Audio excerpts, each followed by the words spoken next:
joining us today for our ETRAGE webinar on the importance of Creo training for Windchill. You can find future webinars at etrage.com under our events, and recordings of past webinars are available on our website as well as our YouTube channel. A few housekeeping items. Everyone is muted. If you have a question, please use the Q&A icon. We will be addressing those as time allots at the end of this session. I'm going to go ahead and introduce your presenters today. I am Sinead Kimbrell, and with me is Shay. We've both been working with PTC customers for over 10 years, very knowledgeable about PTC software as well as their partners, training, and a bunch of other things. We hope you enjoyed today, and if you have any questions, you'll be able to reach out to us after this session.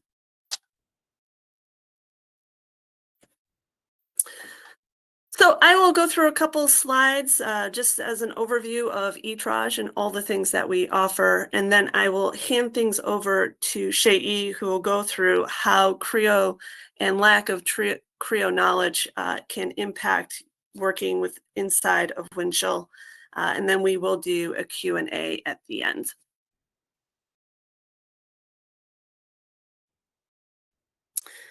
ETRAGE is a global company with over 20 years of experience in helping customers adopt PLM throughout their entire enterprise, moving data and drawing access beyond engineering.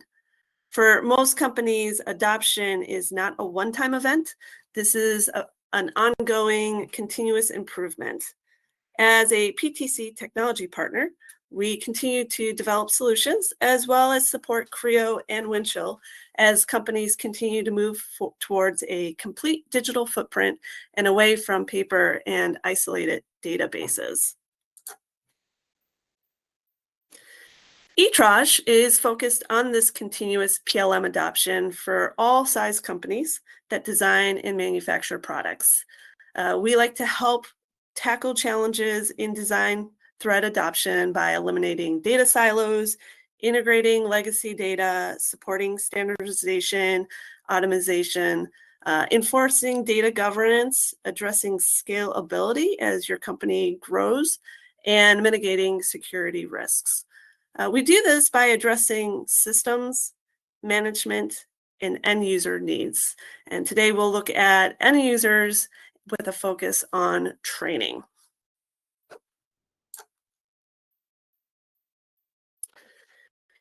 ETRAGE is a software development company who has partnered with PTC around Windchill and Creo for over 20 years.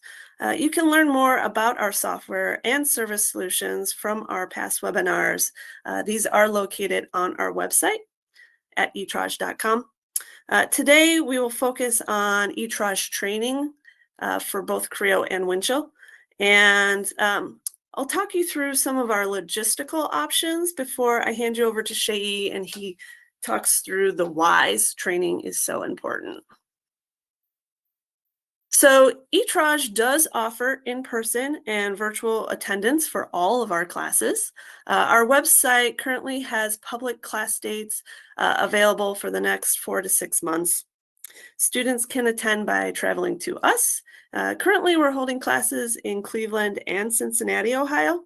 If your company has 4 or more students all needing the same training, we do recommend a private class. These classes can also be offered virtually, or you can have us travel to you. Our public classes utilize a standard curriculum. Private classes have more flexibility where we can tailor what is covered during the class to the specific topics that you require, or we can look at fully developing a customized class and the curriculum. To supplement our instructor and led training, we do offer e-learning. This is a web-based curriculum that covers multiple Creo topics that also includes assessment at the end of each course. And yeah, with that, Shay, I will hand things over to you. All right, wonderful. Thank you so much, Sinead. So again, my name is Shay Shimbore. senior CAD lead here at ETRAGE, and ultimately I'll dive through some of the I guess the meat of the content for today, and talking about why training, particularly on the CAD but also PLM side, is important for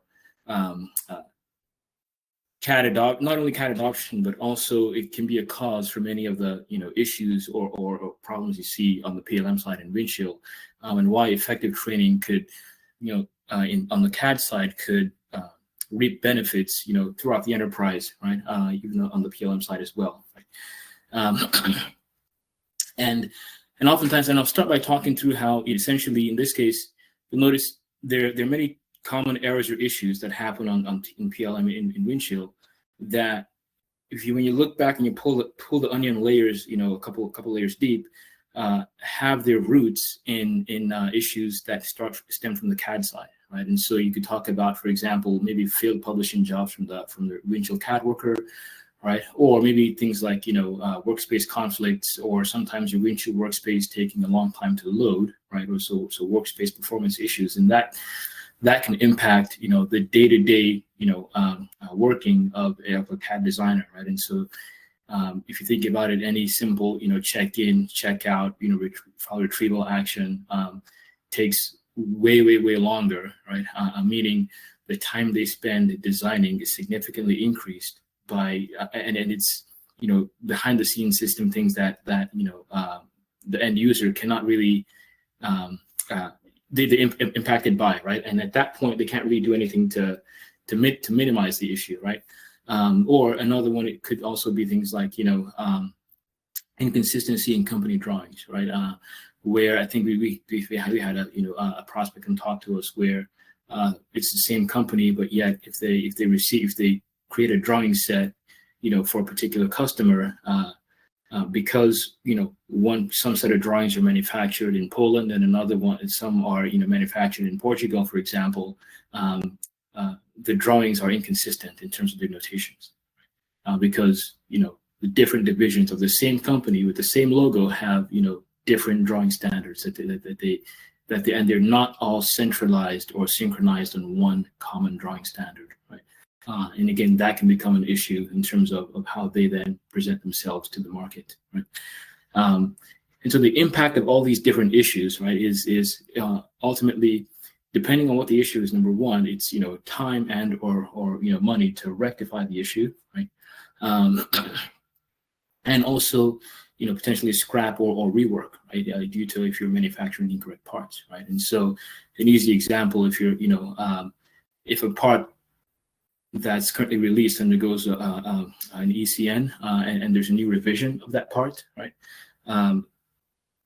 If the CAD worker fails to publish the new revision of the part, right, all of a sudden when manufacturing goes into your PLM to find the quote unquote latest revision, what they will see is one prior, right?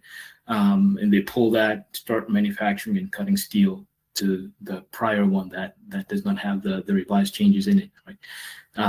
That's just, again, one easy example where that could then lead to scrap and rework and then time and dollars, to correct the issue, right? Now, so many of all these different kinds of problems, right, they can all trace their source sometimes back to things as simple as poor workspace data management practices, right, by design engineers, poor modeling practices, right, in the CAD side, and or also lack of company standardization in terms of your common design assets like your drawing formats and templates and start parts and things like that as well, right? Now, all that being said, typically, the way, I guess you'd say, learning is currently being done in many organizations is typically, learning by tribal knowledge, right? It's typically, you have the industry, the veteran in the company that's been there for 20 years training the next guy and then the next guy and then the next guy, right? Which is great and fantastic, and tribal knowledge is amazing, right? But there's some pitfalls, right? Because ultimately it can be kind of like a game of telephone, right? Where if the first person, tells the second person caterpillar, right, By the time the seventh tells the eighth person, it could end up becoming sassy teacher. And so all of a sudden, what was initially communicated at the start loses the meaning, and it becomes diluted as one person tells the next and the next and the next, right? And that's kind of the issue with learning by tribal knowledge, right? And so what's the solution to that is why we came up with a very robust training curriculum at our core, right? And that's one of the reasons why we do offer training. It's the fact that we have an extensive library of training classes, right? That enables users to learn from PTC certified experts on many different topics, so that way they can learn and understand how to use CAD and or PLM effectively to ensure that they're putting in good modeling practices from the start, and that can then lead to better outcomes on the PLM side as well. And so as just a very quick example, many of the issues that I shared earlier in the prior slides can be addressed in this case, these two particular classes, right? Where in advanced assembly, it can help you you can learn about how to manage assembly references properly, right? And so that could be one of the issues there with poor modeling practices, where if you don't have good modeling practices, you could have a lot of external references, and external references could lead to you could also have circular references with that. The whole process there just being reference management, right? And with reference management, that could lead to issues, on the PLM side. Whereas with, concepts in advanced assembly, your designers are more equipped with how to handle those much better to ensure that you minimize the impact down the road, right, on the PLM side.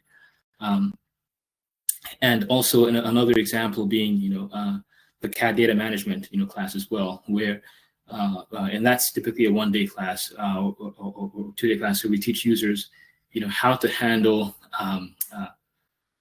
the Creo and Windchill interaction, right? Best practices for how to make sure that Creo is responding well, and also how to manage your design so that way they're not waiting, 5 or 10 minutes for the workspace to load or refresh, right, or things like that. How to, manage large assemblies if they have that, just to ensure that the connection between Creo and Windchill is optimal, and they're not having issues that could be, solved by something as simple as having better knowledge on how to work with the software.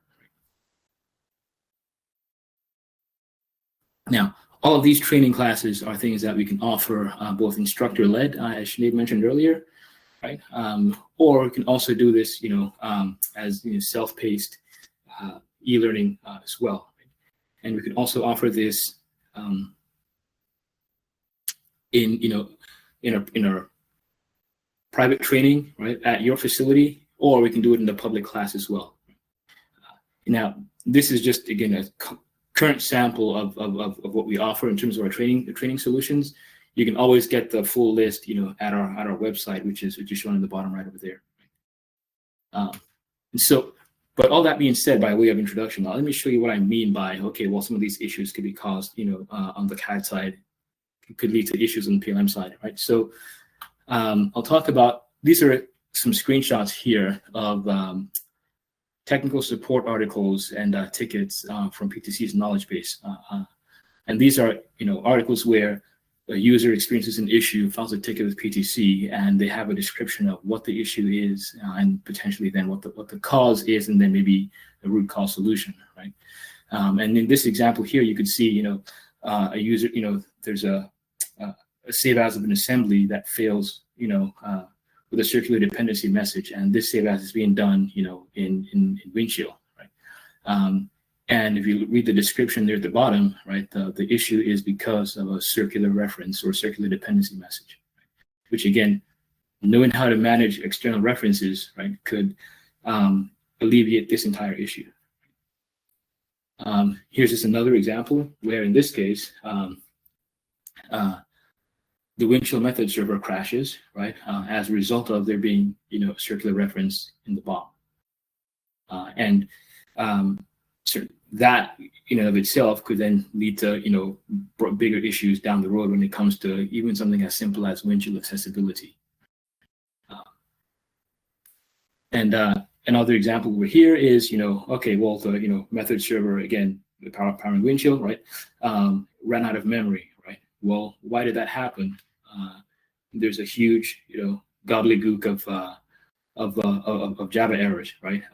That Windchill spits out in the stack trace, right? Well, why does all of this exist, right? Well, that particular bomb has a circular reference. Or another example, again, it's where a user is trying to generate reports, right, on the PLM side within Windchill, and Windchill gives them this error, right? And it's so big, I had to scale down the font just to take all of that in one screenshot, right? But you can see it's an entirely huge group, a bunch of technical, jargon, right? But all of that, you can boil it down to one of the issues being circular dependency, right? So everything I've just shown you right here, the things where effective training on the CAD side can almost entirely alleviate this on the Windchill side. Right? And the other reason why this is also a big issue is that there's a metric that says for every one user in your company that designs or authors a CAD object, there's usually 4 or 5 downstream users that will consume that CAD object, right? Or that, whether it's a part or a drawing, right? And when you say 4 to 5, you could think of that being anywhere from manufacturing, right, to marketing, to technical illustrations, to quality, right? Being able to take the nominals from the CAD and then measure or check off of that.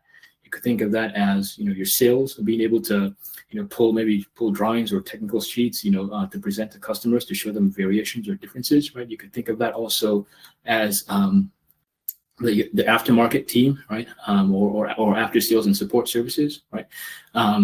So all of those downstream users, right, will receive the benefits of from PLM of something that's done on the design side. And so again, if there's a design issue from the start that's affecting your PLM system and maybe causing your Windchill to crash, right? You can see how that can easily ripple down the organization very, very quickly, right? Yeah. All right. So I'll switch gears here and talk to maybe a little bit of a different audience here, where normally I'll have users that people that hear this and they'll say, well, can we really afford to send our people to training? Can we afford to not do anything? Can we afford to take the particular step of action? Can we afford to pay for this training, as an example, right? Can we afford to put in your objection in there, your favorite objection, right? Well, if you look at this here, you'll notice that oftentimes when we look at training, right, number one, there's many reasons why people engage in training. Some being, number one, it boosts productivity and reduces errors, right? Again, like I just mentioned earlier, many of those issues that you see that are presented over can be alleviated with just effective training, right? Another could be, it lowers waste and rework, right? And so again, if your PLM system not reflecting the most accurate, the most up-to-date information, if PLM is intended to be the full source of truth, right? If there's errors and issues in there that's causing it to crash, and so either number one, it's inaccessible, or it's presenting outdated data because of issues in the model, then all of a sudden you have parts being manufactured to the wrong standards or to the wrong drawing. Right? Another example, another reason, which again, oftentimes is not oftentimes top of mind, but it's also there. It's the fact that it keeps your talent engaged and loyal. It keeps your engineers and your people engaged and loyal. Right? The fact that they understand or they know that a company is interested in investing in them, right, and improving their knowledge, right. They see it as a badge of just belief or trust, right, from the company, right. And that's a really big deal because employee engagement, people knowing that they're improving themselves, they're gaining new skills, it's incredibly huge for building trust with the employee, right? And again, I was looking at some statistics on this earlier, right? Replacing one employee, right, can cost the company up to, 200% of the employee's annual salary. And so if you have a designer saying, you know what, I'm stagnating in this company, I'm not growing in my knowledge or my skills, I want to leave and go elsewhere, right? That could cost you, almost double their salary. If you factor in recruitment and training and lost productivity to get a replacement. And again, if you think about it as, they say here, companies with, mature professional development programs are, 116% more likely to positively influence employee retention. So again, those are, metrics that show that companies investing in training, right? Number one, you're reducing your downside, but you're also, showing your employees you care, and that's more than likely going to lead to them staying for much longer, right?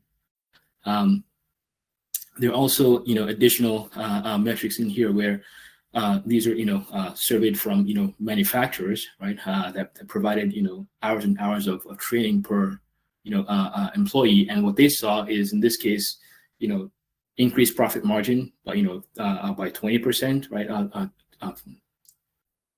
Versus 30%, right? Increases in terms of, quality yield, right? And also on-time delivery as well, right? And all of these are, operational efficiencies that are, hard metric numbers that all of these, lead to essentially a dollar cost improvement on the bottom line. Right? So next is when it comes to the value of this training, right? So I've already talked about the issues that you can experience, right? I've talked about why it's important to have training, right? And I've also shared about in terms of talking to maybe an executive audience of why you really cannot afford to do anything, right? Or to not train, because if you're not training, essentially you're falling into the camp of lower productivity, lower employee morale, and lower employee retention. Now I'll hit on over here, in terms of the metrics we get from users that have attended our training classes, right? And what we see here is, again, almost 80% of students report, an increase in productivity, and 95% of them, or almost 95% of them, right, report that they gain the confidence to use PTC products more competently, right?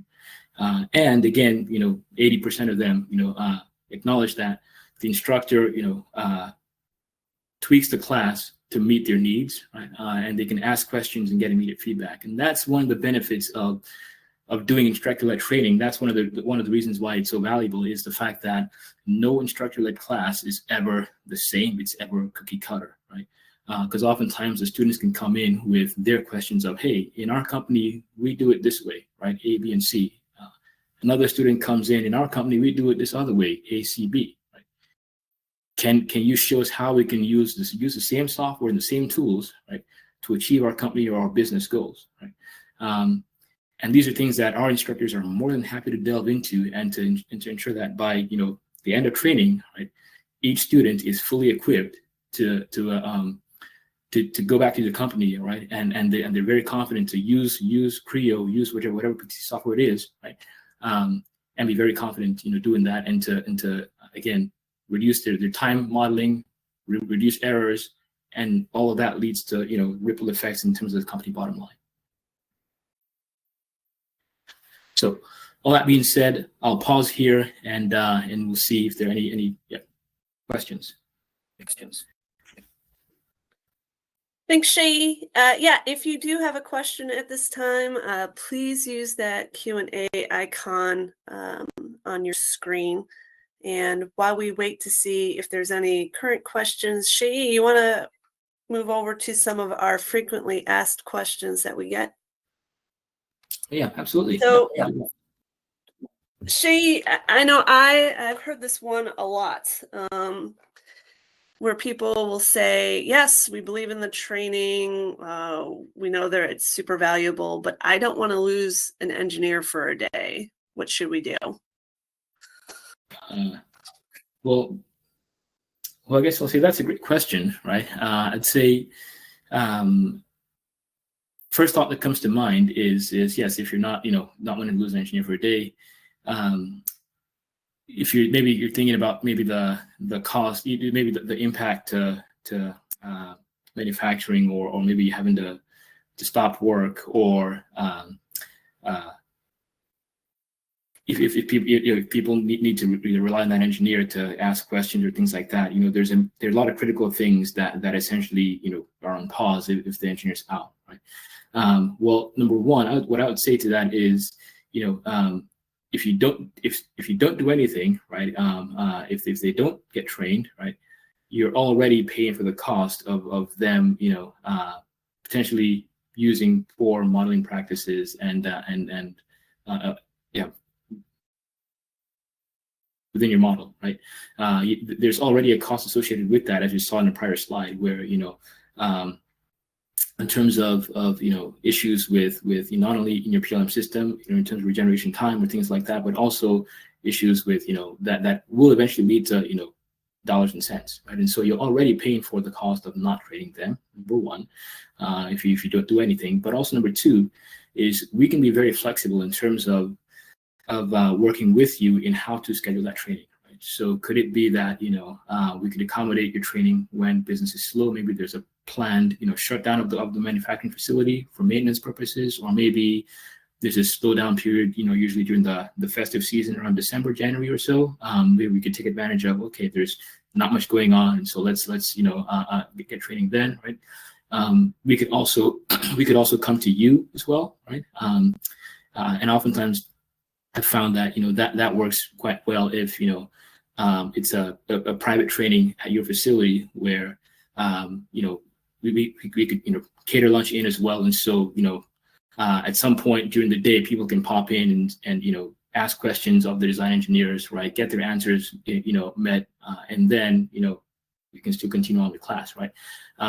Or we could also do virtual training as well, right? Where your engineers are at their facility at work, right? And while they can still virtually come into our classroom, we can use cloud-enabled resources to train them with the full suite of our training classes, right?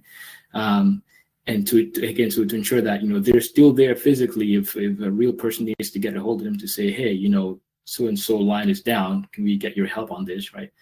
But again, they understand that they're in training, and so training takes priority. And so, while they're not, actively being taught, maybe during break or things like that, they can get hold of them. But outside of breaks, they're in training there, right?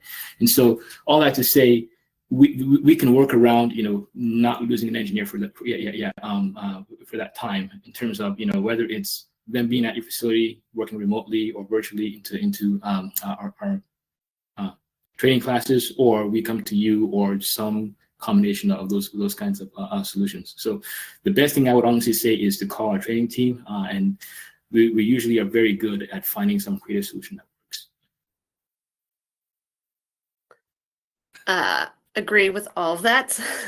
We also, as I said earlier, we do have our public training class online. So you'll see that we offer classes multiple times throughout the year, and we try to have it available at least 6 months out in advance. But if there's a class or a date that you're specifically looking for, we can typically adjust and make that possible. So yeah, just call us. Another frequently asked question, we're not close to your training facility. What are our options?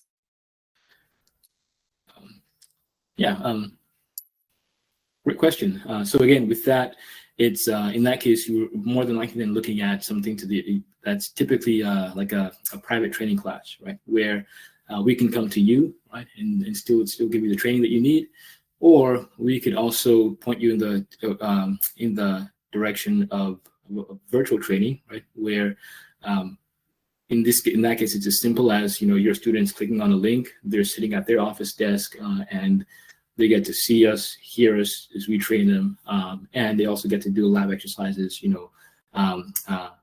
with Creo as well, and or Windchill, depending on what the training is on. And so it's not just 8 hours a day of PowerPoint, right? It's regardless of where you are in the world, right? Virtual training can cover all time zones as well. And also the other thing as well is we also have e-learning options as well. And so if that's also an option or that they see as well, yeah, you can always purchase our e-learning resources, and the students can peruse that self-paced and without again having to travel, right, as well. So yeah, there are many different options, and our goal is to make training easy and accessible to everyone. Shay, last question. How do they ensure modeling effectiveness post-training? Quick question. And so I guess there's usually a couple answers to this. I guess one is more so on a subjective side in terms of your PLM admin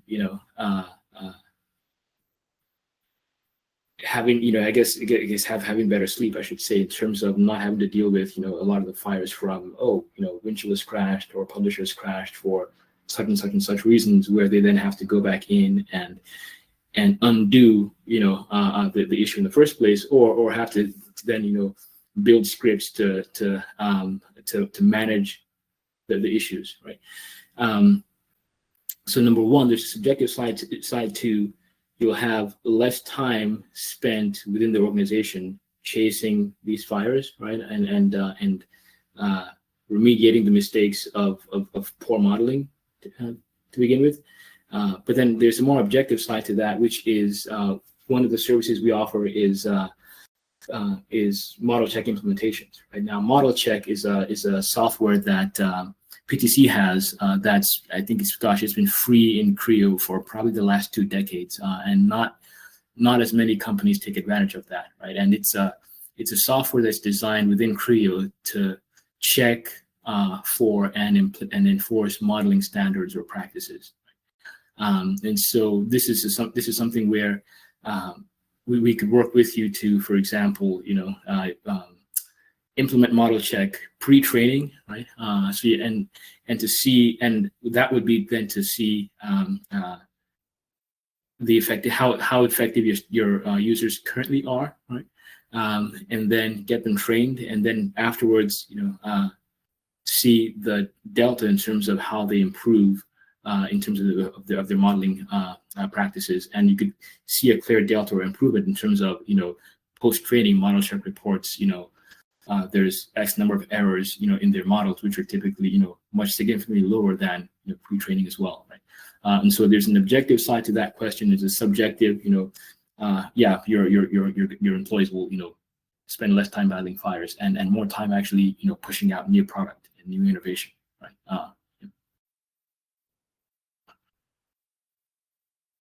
Looks like we have no additional questions at this time. We do want to share with you some of our upcoming events and webinars.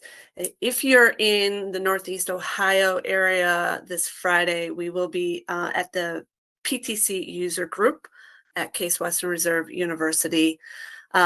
Next week, we do have an Intro to Creo training. If you have any last minute students who are looking for that training before the summer fully takes off. Additionally, we are offering a Creo administration training mid-month. And then we have some webinars coming up. So our next webinar in 2 weeks is around ECN and BOM management. And then after the 4th of July holiday, we'll be looking at our dock management system for manufacturing.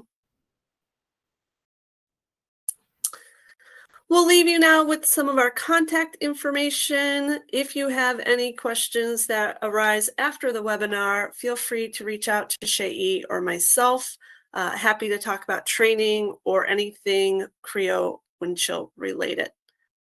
And with that, hope to see you in 2 weeks at our next webinar. Take care.